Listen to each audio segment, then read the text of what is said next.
The universe enforced one untouchable law, they broke it by declaring war on humanity. The silence hit me before I understood why. 412 alien species, packed into a chamber the size of a small moon, and not one of them made a sound. Not the chittering of the Valkyrie, who never stopped talking. Not the low harmonic hum of the Aresi, who communicated partly through vibration even when sitting still. Not even the soft mechanical clicking of the HFY translator units, which ran constantly, processing every spoken word in the room. Nothing.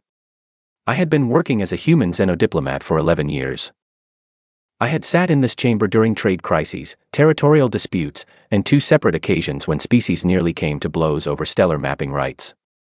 I had never heard it go quiet like this. Not completely quiet. Not the kind of quiet that presses against your ears like pressure at depth. Admiral Claire Ward had just finished speaking. She was not a loud woman. She was 63 years old, with short gray hair and the kind of posture that came from decades of military service. She wore her civilian dress uniform, which was navy blue with no medals, because she had specifically requested no medals.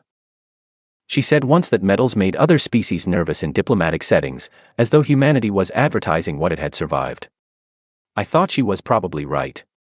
What she had said was this: the United Earth delegation formally acknowledges the declaration of dominance issued by the HFY Imperium. We accept. 7 words after the colon.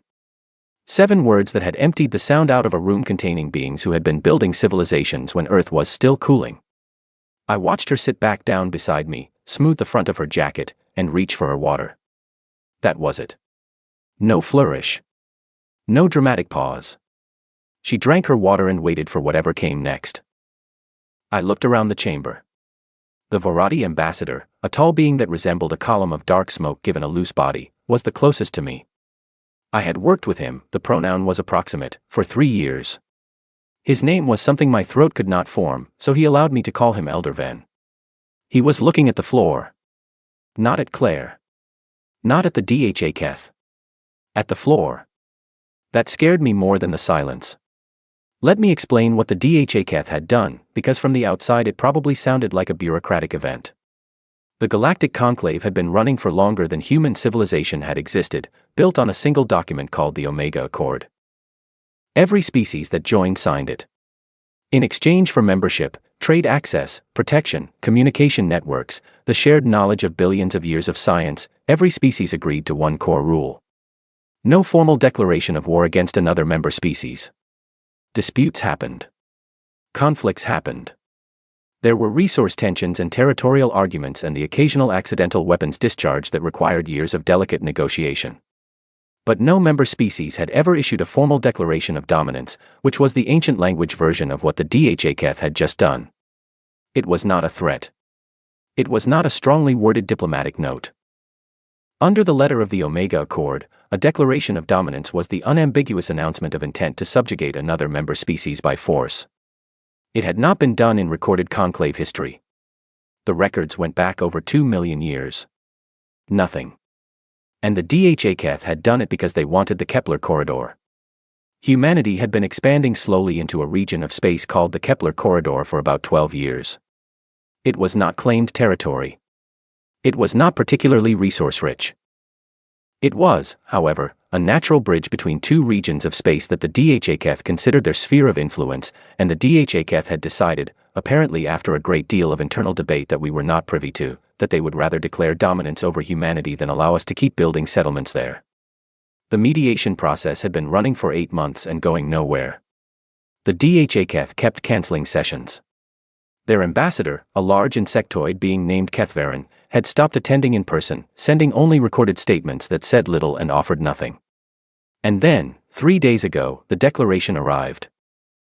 It was filed through proper channels. It cited ancient legal precedents from the pre-accord era. It was, technically, valid. Everyone in the conclave knew it was valid, because everyone in the conclave had been quietly horrified the moment it arrived, which we only found out later. We found out later because no one told us. Not one of the 412 species in this chamber had reached out to the human delegation in the 3 days between the declaration's filing and this session to say, you may want to know what this means. You may want to prepare. You may want to think very carefully about what you say when you stand up in that chamber. No one warned us. I had been confused by that. Now, watching Elder Ven study the floor with the focused attention of someone who did not want to look up, I was beginning to understand. They had not warned us because they did not know what to say. Or perhaps because they were afraid that any warning they gave would change what we did, and they did not know what they wanted us to do. Across the chamber, Kethvaren had not moved since Claire finished speaking. The Dhaketh were physically impressive beings, roughly 2.5 meters tall, with a hard outer shell that ranged from dark amber to deep brown, 6 limbs, and a pair of compound eyes that caught light strangely, so that they always seemed to be watching 3 things at once. Kethvaren was watching Claire. Just Claire. And something about his color was wrong. I had spent enough time around Dhaketh to know that their shells shifted tone with their biochemical state. Not dramatically, not obviously, but if you knew what to look for. The deep amber he had worn walking into this chamber had gone pale. Lighter than I had ever seen on a Dhaketh. Almost cream. The session moderator, a small octopoid being named Counselor Feth, cleared several of her breathing passages and said, carefully, that the session was adjourned pending formal review. No one argued. Species began leaving with more haste than dignity, and I noticed that several of them moved away from the human section of the chamber rather than through it, going the long way around to the exits. I stayed in my seat. Claire stayed in her seat. I leaned toward her. Admiral, I said quietly. My name is Cal Norris, originally from Bristol, currently the longest-serving human diplomatic aide in Conclave space, and in that moment absolutely certain I had missed something enormous. Cal, she said. What did we just do? She looked at me sideways. Not with the expression of someone who did not know the answer. With the expression of someone deciding how much of the answer to share right now. We accepted the declaration, she said. I know what you said. I'm asking what it means. She set down her water. She looked out at the emptying chamber, at the retreating forms of beings who had been advanced when humanity was painting cave walls. It means the law heard us, she said. That made no sense to me. I started to ask what she meant, but Elder Ven appeared at the edge of our section. He moved quietly for something his size. He stood for a moment, not speaking, which was unusual. Elder Ven was a being of enormous composure. I had seen him negotiate a solar rights dispute for 6 hours without raising his voice or changing his posture. Right now he looked like he was carrying something heavy. Cal Norris, he said. Not Claire. Me. I would like to speak with you. Privately. Of course, I said. We walked to one of the small side rooms off the main chamber. It was a plain space, designed for breaks during long sessions. Elder Ven folded himself into something approximately seated and looked at me with the deep, lightless eyes that Varadi had in place of anything resembling a human face. How long have you known Admiral Ward? He asked. 4 years, I said. Why? She understood what she was doing today. I assumed so. You do not seem concerned by this. I'm very concerned, I said. I just don't know what I'm concerned about yet. Will you tell me? Elder Ven was quiet for a long moment. When he spoke, his voice had the quality it sometimes had when he was choosing every word with surgical care. The Omega Accord is not simply a treaty, he said. The Conclave signed it 2 million years ago, and at the time, the signing was not only political. It was something deeper. The Accord is woven into the framework of Conclave membership in ways that are not metaphorical, he paused.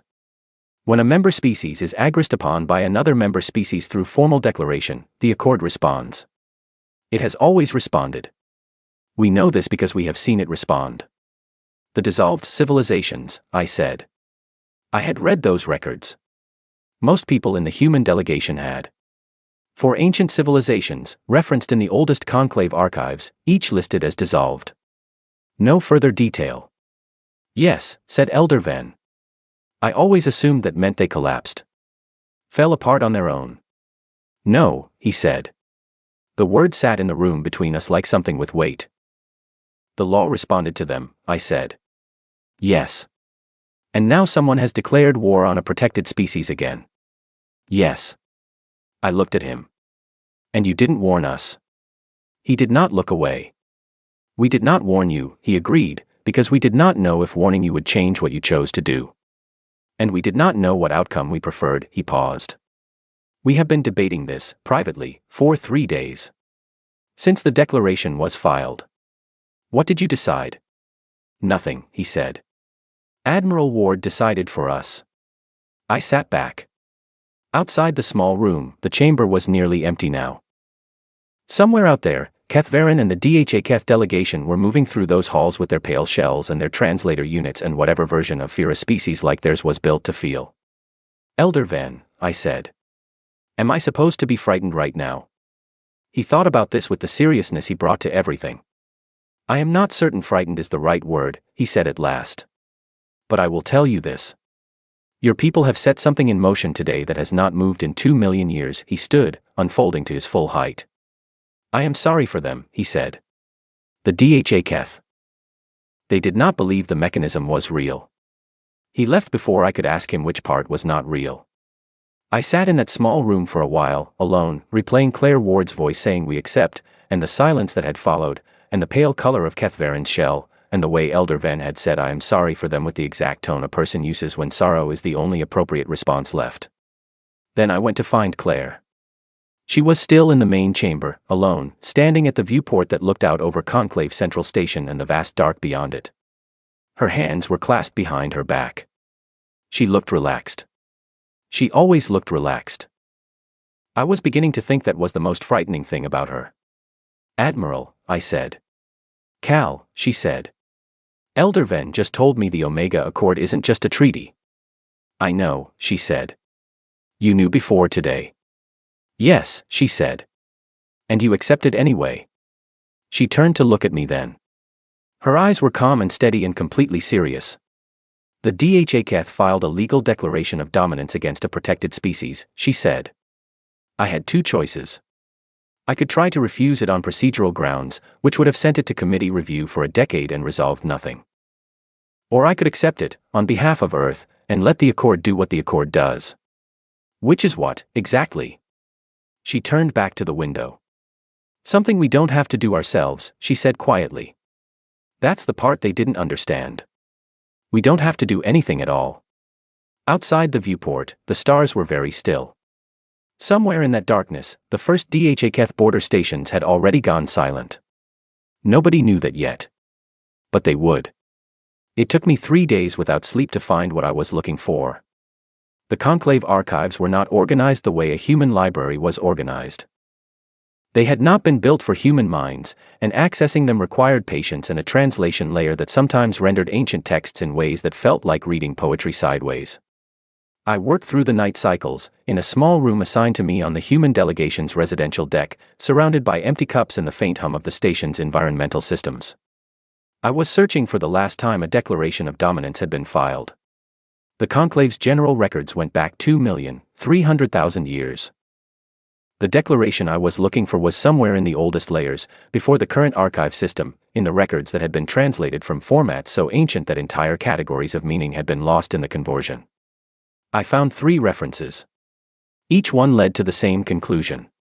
A species had declared dominance over a protected member. The conflict began.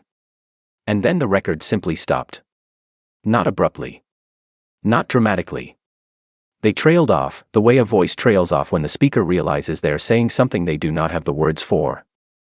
The last entries in each case were descriptions of ordinary things, trade routes, resource counts, population figures, and then a gap.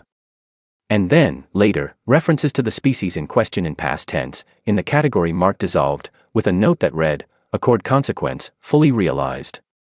Fully realized. I kept that phrase and went looking for more context. It took another full day. What I eventually found, buried in a technical appendix of the Omega Accord's original signing documentation, was a section that no one in the human delegation had ever been assigned to read, because no one had thought it was relevant. It was called the Response Protocol.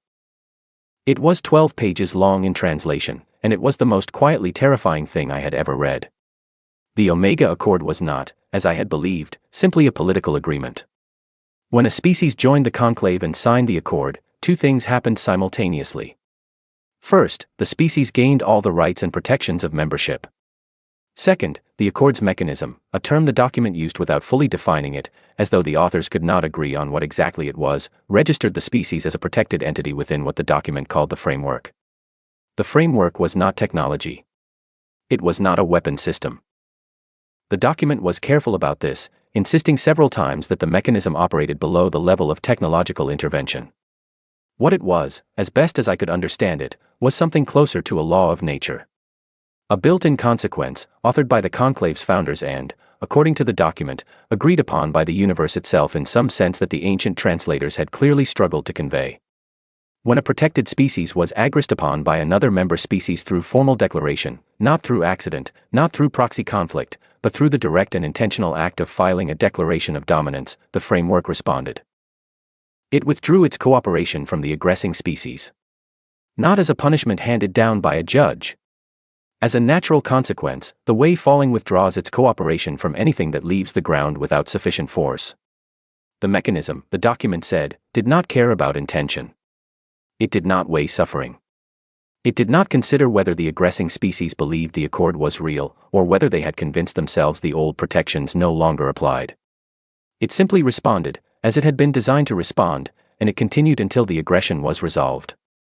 In every previous case, the aggression had never been resolved. Because the aggressing species had not believed the mechanism was real until it was too late to do anything about it. I put down my reader. I sat quietly for a while. Then I sent a message to Claire Ward asking if we could speak immediately. She came to my room within 10 minutes, which told me she had not been sleeping either. I walked her through what I had found. She read the relevant sections herself, sitting across from me, her expression giving nothing away. When she finished, she set the reader down and looked at the ceiling for a moment. "You already knew this," I said. "Most of it," she said. "I found the response protocol 6 months ago, when the DHHF first started canceling mediation sessions. I had a feeling they were building towards something, and I wanted to understand what our options were." Options, I repeated. One of our options was to let a 2-million-year-old cosmic mechanism dissolve another civilization. One of our options, she said, was to refuse the declaration on procedural grounds and spend a decade in committee while the DHHF kept building up military pressure along the Kepler corridor. She looked at me directly. And the other was to accept the declaration and let the accord do exactly what it was designed to do. Protect us. You didn't tell anyone. I told Earth Command, she said. They authorized my decision. And the DHHF didn't know. The DHHF believed the dissolved civilizations had fallen apart from internal pressure, she said. Most of the conclave quietly believed the same thing. The mechanism hadn't been tested in 2 million years. The DHHF filed the declaration because they were certain nothing would happen. They were certain the old law was dead. I thought about Kethvaren's pale shell. They're not certain anymore.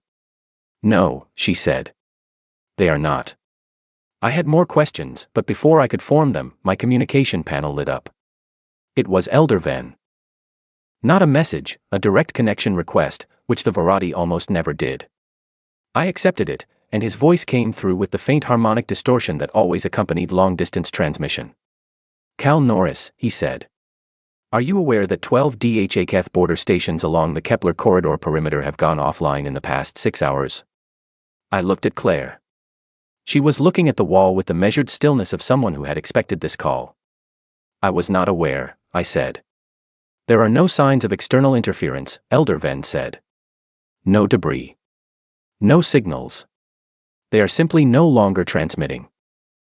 The DHHF have sent vessels to investigate, and those vessels are reporting that the stations appear intact but non-functional. Systems that were operational hours ago are no longer running. A pause. The DHHF Imperium is requesting an emergency conclave session." "Of course," I said. "Thank you, Elder Ven." The connection closed. I looked at Claire. 12 stations, I said. "In 6 hours," she said. "Can we stop this?" She was quiet. She looked at her hands. "I sent an inquiry to Earth this morning asking the same question," she said. "I received a reply from the Secretary General 2 hours ago." She paused. It was 3 words. "What were they?" She said, "Claire says no." She let that sit for a moment. She was quoting me from a message I sent last week, before the session. I told Command that once the declaration was accepted, the mechanism would begin, and I did not believe it could be interrupted. I told them that was not necessarily a bad thing, but they needed to understand it going in. Did they? They authorized my decision, she said again. Yes, I think they understood. I stood and walked to the viewport. The station's docking arms curved below, and beyond them, the dark. Somewhere out there, 12 stations were sitting silent in the void, systems intact, power present, and simply stopped. What exactly does the mechanism do? I asked. The document wasn't specific. No, she agreed. But I spoke with Elder Ven's predecessor 2 years ago when I was first researching this. The old Varati who held that seat before Ven. She had been alive for long enough to have spoken with beings who remembered the last incident directly. Claire paused. She described it as a withdrawal. The universe, she said, stops cooperating with the aggressing species. Their mathematics begins to fail. Their predictions become inaccurate. The physical laws they have built their technology around begin to produce unexpected results. Not dramatic failures. Subtle ones. A jump calculation that is slightly off. A biological process that works at 90% instead of 100. Small errors that compound. I thought about that. That doesn't sound catastrophic. For us, over a decade, it might not be, she said. But the Dhaketh Imperium is a 30-system civilization that runs on extremely precise technology. They have automated systems that assume consistent physical behavior. Navigational networks. Agricultural processors. Medical infrastructure, she looked at me. Small errors compound, Cal. The dissolved civilizations didn't disappear overnight. It took years. And by the time they understood what was happening, they could not stop it, because the only way to stop it was to undo the declaration. And you cannot undo a declaration of dominance once it has been accepted. The chamber was very quiet. They're going to come to us, I said. The Dhaketh. They're going to try to negotiate. Yes, Claire said. Keth Varen has already requested a private meeting. What are you going to tell him? She stood. She straightened her jacket.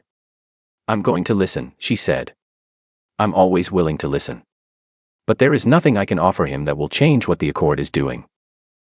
I am not the mechanism. I cannot speak for it.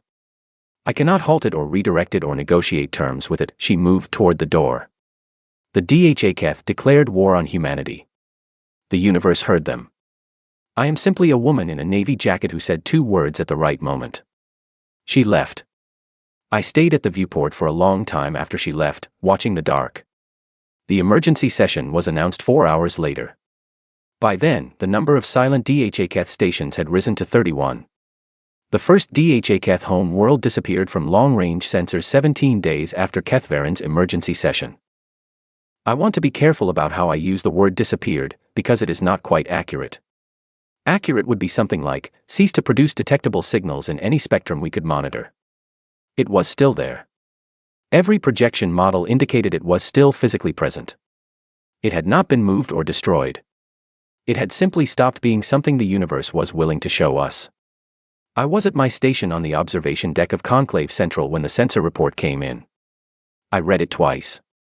Then I read it a third time, because my brain was insisting there had to be an error. There was no error. Keth Varen had been attending the emergency session in person every day since it was called. 17 days of continuous session, which was the longest unbroken conclave session in 400 years. He had been attempting, in those sessions, to argue that the Declaration of Dominance was a misunderstanding. That it had been filed by a faction within the Dhaketh government that did not represent the Imperium's true position. That it should be considered legally void on grounds of improper authorization.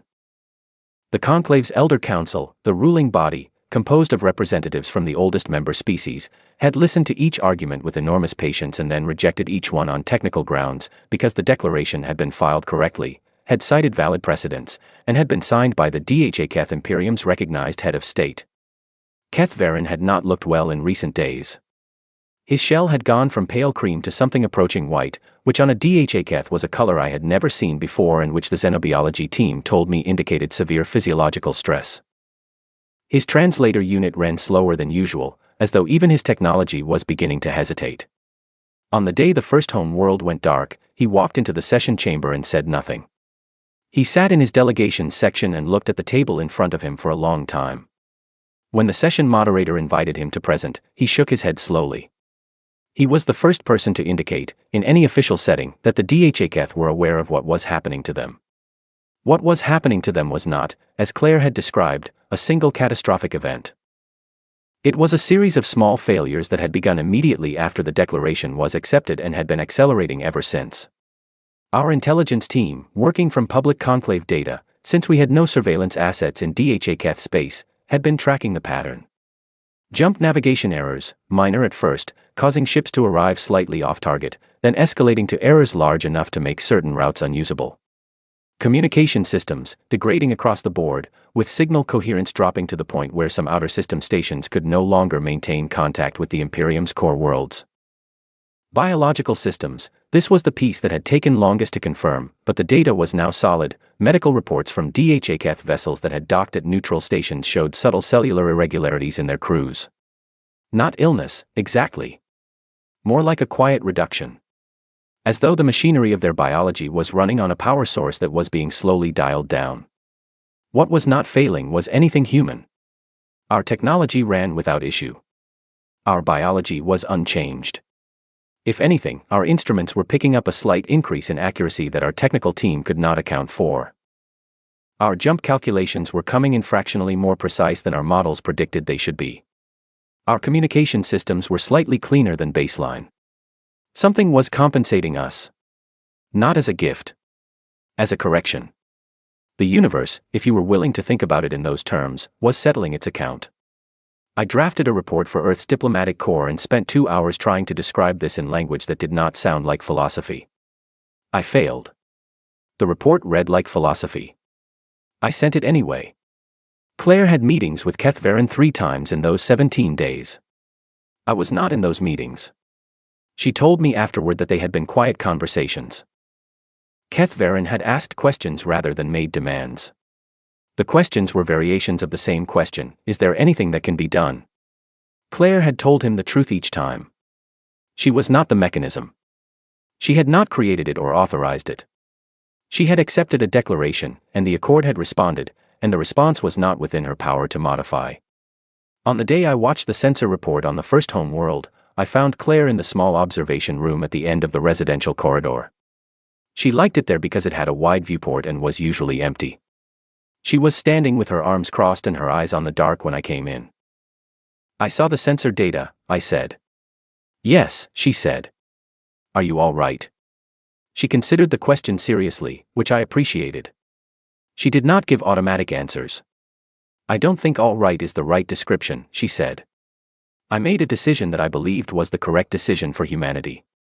I still believe that. The DHHF filed a legal declaration of dominance against us. They were prepared to bring 30 systems worth of military and economic pressure to bear against our settlements in the Kepler corridor. They were not bluffing. The declaration was not a negotiating tactic. They intended to follow through. She paused. I gave them the opportunity to withdraw before I accepted. Their delegation had 12 hours between filing and session. They could have rescinded it. They didn't. I know, I said. The mechanism is not mine, she said. I did not design it. I did not activate it. I set a condition, and the Accord responded to that condition, exactly as its founders built it to respond. I know that too, I said. I'm not accusing you of anything. She looked at me sideways. Then what are you doing? I thought about it. I'm trying to understand how you're carrying this. She was quiet for a moment. Carefully, she said. The same way I carry most things. Outside, the stars were as still as they always were. Somewhere among them, a civilization of billions was experiencing the quiet withdrawal of the universe's attention. Their instruments were giving wrong answers. Their ships were becoming uncertain. Their bodies were beginning to forget themselves. And we were watching from behind glass and we could not do anything about it, and the hardest part was that I was not sure we should. I had sent a message to Earth 2 days before, asking the Secretary General directly, is there any action we can take to interrupt or reduce the mechanism's effect? I had received a response that was careful and measured and consulted with 4 separate expert committees and ultimately said, with great diplomatic courtesy, no, there is nothing humanity can do. The mechanism does not have an interface. It cannot be negotiated with, argued down, or influenced by any action of the Agrist party. It was designed this way deliberately, so that the protected species could not be pressured into mercy by the threat of continued conflict. The founders of the Omega Accord had thought of everything.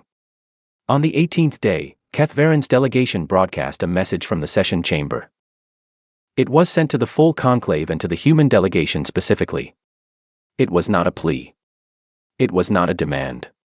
It was the first honest thing the DHACath had said publicly since this began. The message said, "We did not believe." 5 words. Translated from the old formal DHACath register, which was typically used for statements of historical record, the kind of statements meant to be remembered. We did not believe. Not, we were wrong to declare. Not, we regret our action. Those framings would have implied a choice. This was different. This was a statement of fact, delivered with the precision of a people who had spent centuries valuing precision, acknowledging the one error that had undone everything. They had not believed the mechanism was real. They had looked at 2 million years of no incidents and concluded that the Omega Accord was a political document, full of language about consequences that had never been tested. They had decided that the dissolved civilizations were simply cautionary myths, and that in the modern galaxy, power belonged to whoever brought more force to the negotiating table. They had brought force. And the universe had not been impressed. I was still in the observation room with Claire when the message came through. We read it on the same screen. When we finished, neither of us spoke for a while. 5 words, I said eventually. Yes, she said. Does it change anything? She looked at the screen for a moment longer. No, she said quietly. It doesn't. But I think they knew that when they sent it. I thought she was right. I thought Cathvaren and the DHACath delegation had known exactly what they were doing when they chose that particular phrasing in that particular formal register. They were not asking for help. They were making a record. They were saying, future species of the galaxy, we want you to know exactly what happened here and exactly why. We want you to know that our error was not ignorance of the law. It was disbelief in it. They were, in their final public act as a functioning imperium, trying to be useful. I drafted a message to Elder Ven that evening. I asked him whether the Varadi, with their 900,000 years of conclave membership, had ever thought about what would happen if someone filed a declaration again.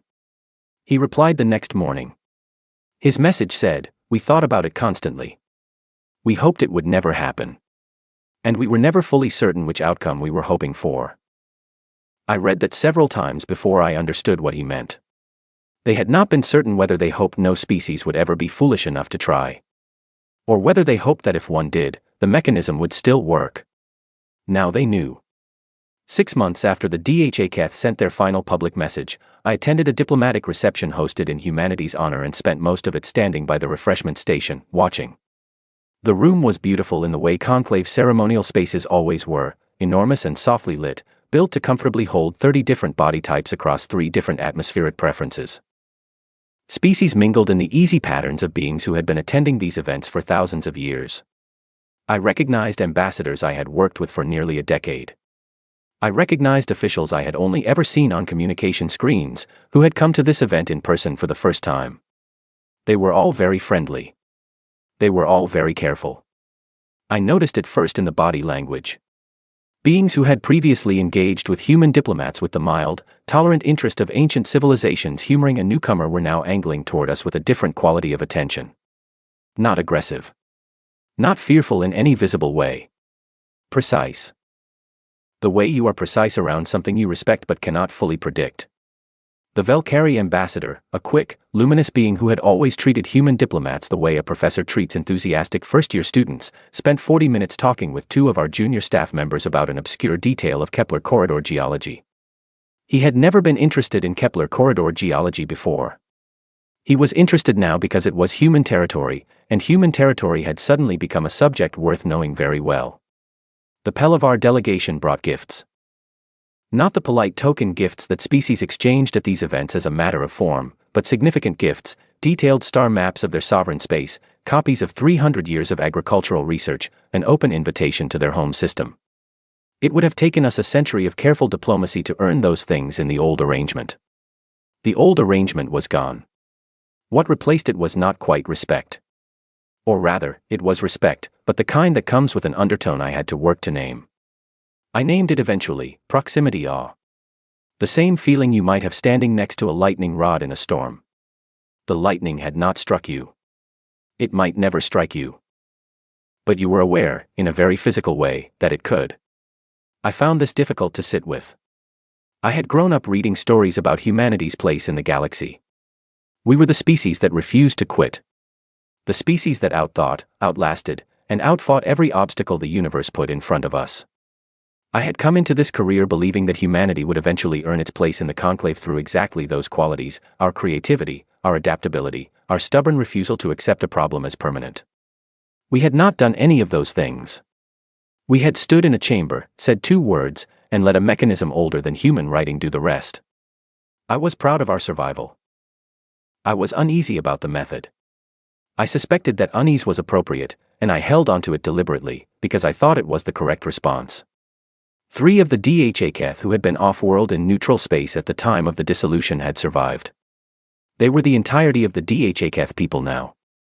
3 individuals out of a civilization that had, at its peak, numbered in the tens of billions. I had been assigned as their custodial diplomat. It was a role the conclave had created specifically for this situation, because nothing like this situation had existed within living memory of any current member species. The job was simple in description and enormously complicated in practice. I was to ensure their basic needs were met, advocate for their legal recognition as the surviving representatives of a dissolved people, and facilitate any requests they made to the conclave or to member species. Their names were Vethka, Oren, and Sully.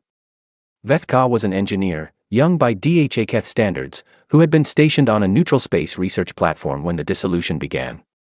Oren was an elder, one of the oldest DHHF alive, who had been receiving medical treatment at a conclave facility. Sully was a child. Not a metaphorical child. An actual child. 8 years old in DHHF terms, which corresponded roughly to a human 11-year-old in developmental stage. She had been traveling with a relative who had not survived, and she was now, in the most literal sense, in the care of the conclave. I had met with the 3 of them twice before the reception. The meetings had been quiet. Vethka spoke the most. Oren mostly watched. Sully stayed close to Vethka and said very little. In the second meeting, Vethka had looked at me across the table and asked, "Did your people know what would happen when they accepted the declaration?" I had thought about the diplomatic version of the answer. Then I had decided Vethka deserved the real one. "Our admiral knew," I said. "Most of the delegation did not. Most of humanity did not. He considered this for a long time. So your admiral made the decision alone." "She had authorization from Earth's government," I said. "But effectively, yes." "And you," he said. "Did you know?" "No," I said. "I didn't find out until afterward." He nodded slowly. "If you had known," he said, "what would you have done?" I had no good answer to that. I told him so honestly. "I have thought about this question often," he said. "What we would have done, if we had believed the mechanism was real. If we had looked at those dissolved records and taken them at their actual meaning rather than the comfortable interpretation." He paused. "I think we would not have filed the declaration. I think we would have gone back to mediation and accepted a compromise on the Kepler corridor. It would have cost us something strategically, but it would have cost us far less than this." "Yes," I said. "The tragedy," he said, with the precise, careful diction of someone who had been thinking about this sentence for a long time, "is not that your admiral made a choice. It is that our government made one first." I could not argue with that. At the reception, I watched the Pelavar ambassador present his star maps to Claire, who accepted them with the gracious calm she brought to everything. I watched the Valkyrie cluster around our junior staff.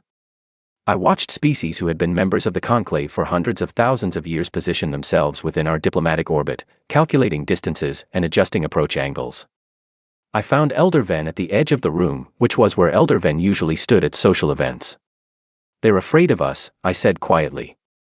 "They respect you," he said. "Those are not the same thing." "No," he agreed. "But they are not mutually exclusive either." I looked at Claire, across the room, listening to the Pelavar ambassador with her full attention. "She could have refused the declaration on procedural grounds," I said. "She told me so herself." "Yes," Elder Ven said. "That would have sent it to committee. A decade of process. No mechanism activated. No dissolution." "Yes," he said. And the DHAKeth would have continued building military pressure along the Kepler corridor. And eventually the committee process would have ground to an inconclusive result.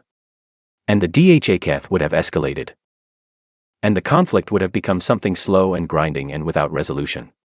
And this was better. Elder Ven was quiet for a moment. I do not know if better is the right word, he said. It was final. The conclave's founders believed that some questions require a final answer. They built the Accord to provide one, in the hope that providing it once, clearly and permanently, would mean it would never need to be provided again. He paused. 2 million years is a very long demonstration of that hope's success. I thought about that. The new membership applications, I said. 17 in the past 6 months. That's unprecedented. Yes, he said. They're all reading the same archive. Yes, he said. They want to be inside the Accord rather than outside it. Yes, he said. This is perhaps the one outcome the founders most wished for. Not the dissolution of an aggressor. That was never the goal. The goal was always this, a galaxy in which every species, having seen the demonstration, chose to exist within the covenant. He looked at me. Your species provided that demonstration. Unintentionally, in the sense that you did not plan for it. But the Admiral understood what she was doing. Across the room, Claire had finished with the Pelavar ambassador and was now speaking with the conclave's elder council representative. They were laughing about something. Claire's laugh was genuine. I knew what her genuine laugh sounded like. I went to refill my drink and found Vethka standing nearby, slightly apart from the nearest cluster of beings, observing the room with the compound eyes that gave Dhaketh such an unusually wide field of vision. How are you finding this? I asked him. Strange, he said.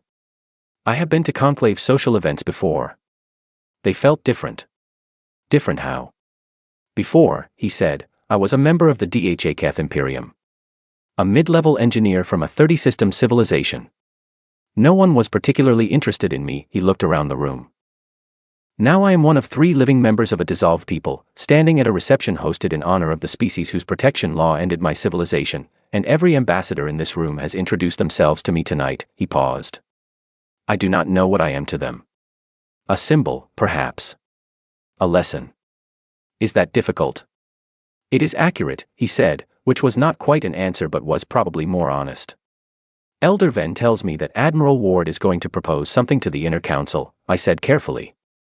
I don't know if she's told you. She has told me, he said. His tone was neutral and careful, and I could not read it. How do you feel about it? He was quiet for a moment. She is proposing that the 3 of us be formally recognized as the surviving representatives of a protected people, he said. That the Dhaketh be granted protected status under the Accord as a preserved civilization, with all associated rights. That a restoration initiative be established to preserve our language, culture, and history, and to provide a path toward eventual re-establishment of a Dhaketh population through whatever means the conclave and member species can support. He paused. This would be, in practical terms, the first time the conclave has attempted to rebuild a dissolved civilization. Yes, I said. The people who dissolved us are proposing to rebuild us, he said. Not the people who dissolved you, I said. The Accord dissolved your civilization. Admiral Ward is the one proposing to rebuild it. He looked at me for a long time. His compound eyes caught the room's soft light strangely, the way Dhaketh eyes always did, giving the impression that he was watching several things at once. You are right, he said. That is a meaningful distinction. Another pause. I had a conversation with the Admiral 2 days ago. I asked her why. What did she say? She said, because a conclave that watches a civilization disappear and does nothing to restore it is not a conclave. It is simply a mechanism without conscience. And I have no interest in representing humanity within a mechanism without conscience. Vethka was quiet for a moment. I think that may be the most human thing anyone has ever said to me. Is that a compliment? I asked. He made a sound I had learned to recognize as the Dhaketh equivalent of a short laugh. It is an observation, he said. Perhaps it is both. The Inner Council vote happened 4 days later.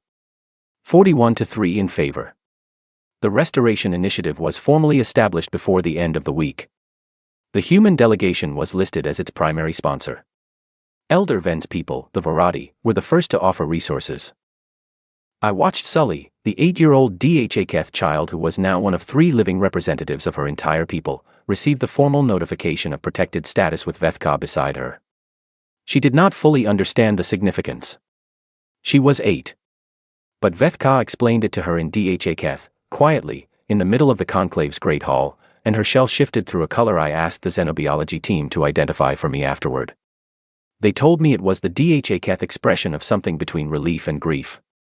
A color with no human equivalent, representing the feeling of being safe in a world that has already taken everything it was going to take. I sat with that for a long time. 2 years, 3 months, and 11 days after Admiral Claire Ward said we accept in the conclave's great chamber, I stood in the conclave's archive of consequential events and watched a human archivist add humanity's entry to the oldest continuous record in the known galaxy. The archive was not a digital system. It was a physical record, maintained in a medium that the oldest conclave species had developed specifically to last indefinitely without degradation. The writing instrument was ceremonial. The process was slow and deliberate. The archivist, a woman named Grace Fellows, had been chosen by the human delegation through a formal selection process and had spent 2 weeks learning the precise script required. She wrote for a long time. When she finished, she stepped back, and I read what had been added. Humanity. First incident. Kepler Corridor. Year of conclave record 2,300,441. Declaration of dominance received and accepted. Accord response initiated. Incident concluded. Protected species status, active. Restoration initiative, active. Aggressing civilization, dissolved. Preserved civilization designation, granted. Below those entries, in the smallest permitted script size, was the notation that the archive used for all consequential events, lesson recorded. I stood there reading those 2 words for a while. Lesson recorded. 2 million years of entries, and the archive's verdict was always the same 2 words. Not justice served. Not threat eliminated. Lesson recorded. As though the archive understood that the point was never the outcome. The point was always whether the galaxy learned something from it. I thought we had. I hoped we had. I was not certain. Vethka had become something I would call a friend, though the word required careful translation into Dhaketh because the Dhaketh concept of friendship was structured differently. We had meals together regularly in the conclave's shared dining spaces. He had developed a strong interest in human literature, particularly in stories where small things defied large ones, which he said he found both comforting and unsettling. I did not argue with that. He was learning English at a speed that impressed even our linguistics team, and occasionally he would try out new words on me without warning, mid-conversation, to see if he had the usage right. More often than not, he did. Oren, the elder, had found a different kind of accommodation. She spent much of her time with the Varadi scholars, who had taken a profound interest in Dhaketh history and were working with her to document everything they could of the Imperium's records before any further degradation occurred.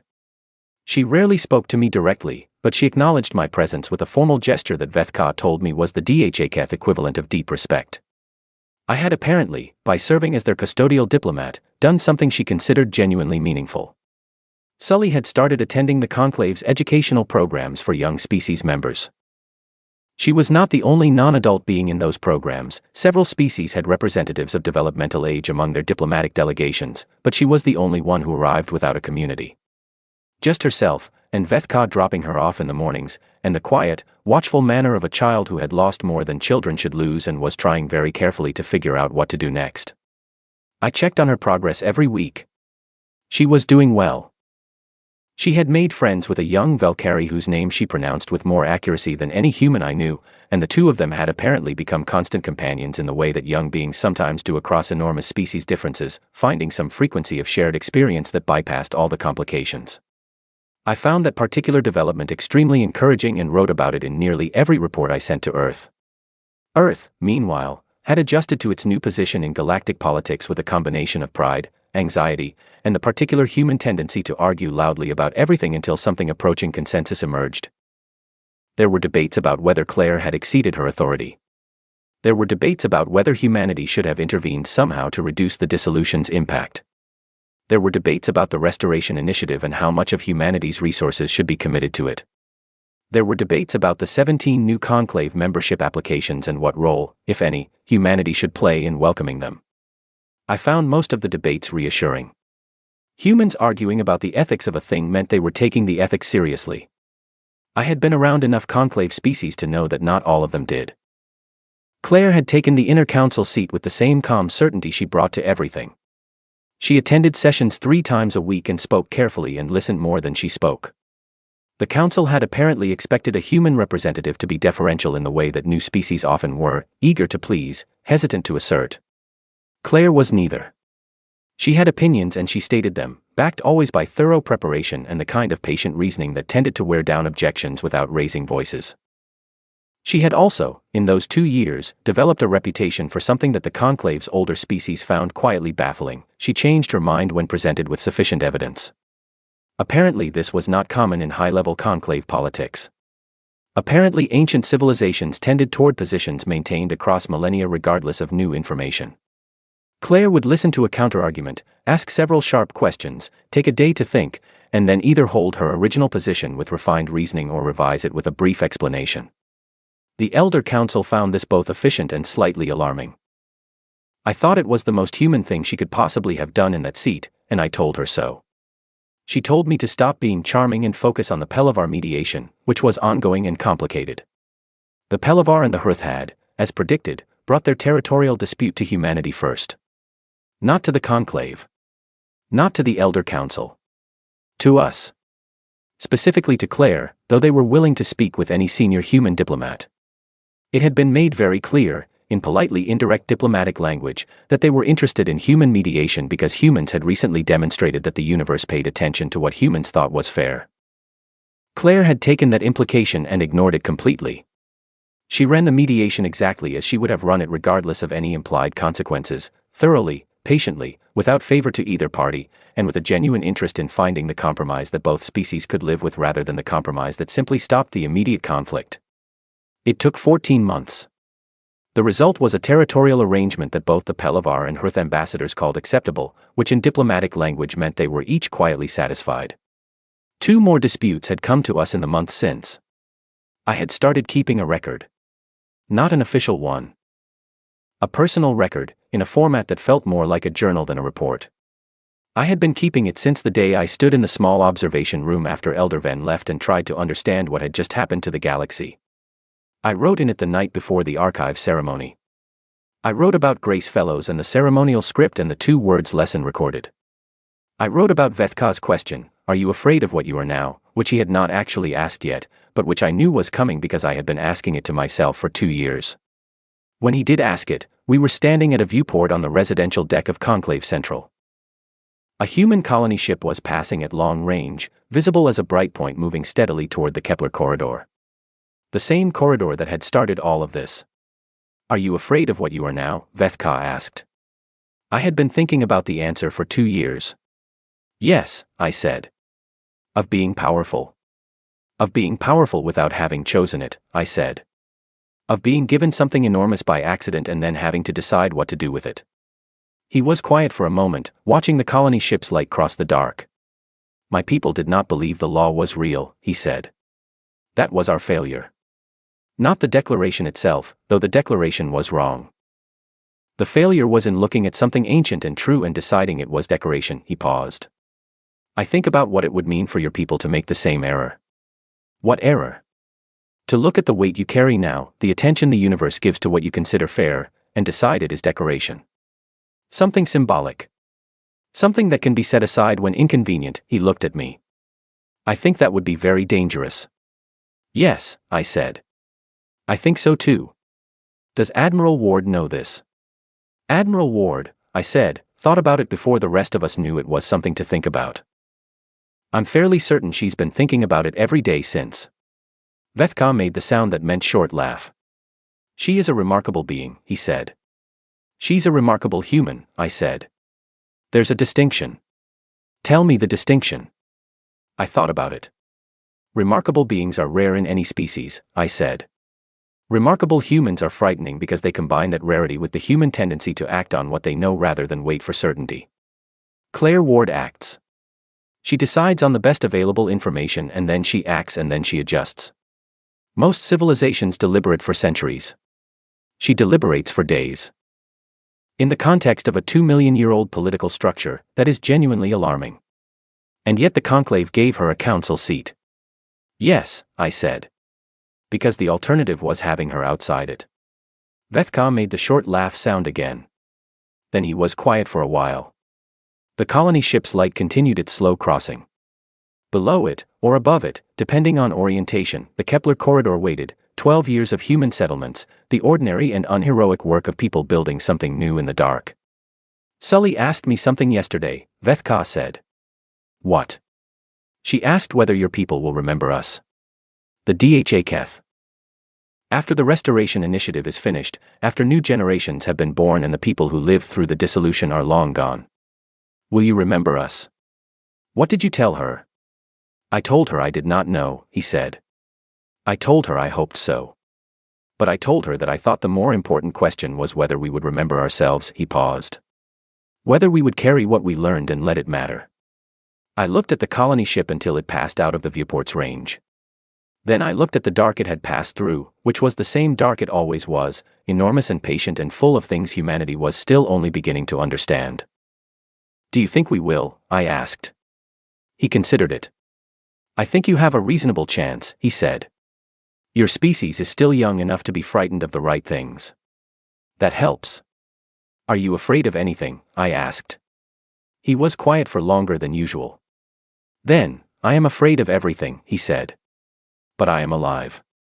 That is sufficient, he paused. For today. I closed my journal that night with one final entry. I had been trying to write it for 2 years and had never quite gotten it right.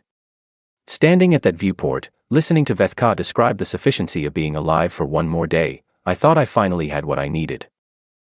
I wrote, we came out here hoping the galaxy would be impressed by how hard we fight.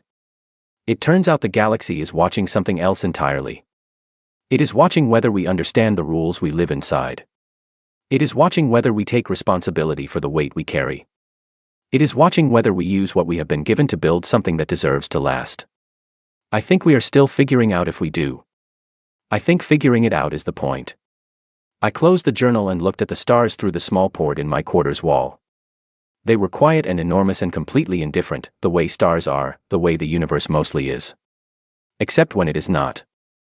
Except when something tilts the balance and the law wakes up and the ancient machinery turns and 2 words spoken by a woman in a navy jacket echo across 30 star systems and teach the galaxy something it has been trying to remember for 2 million years. We are here. We accepted the terms. We are protected and responsible and afraid and determined in equal measure, which is perhaps the most honest description of humanity that has ever existed. The stars don't care about any of that. But the Accord does. And that, for now, is enough.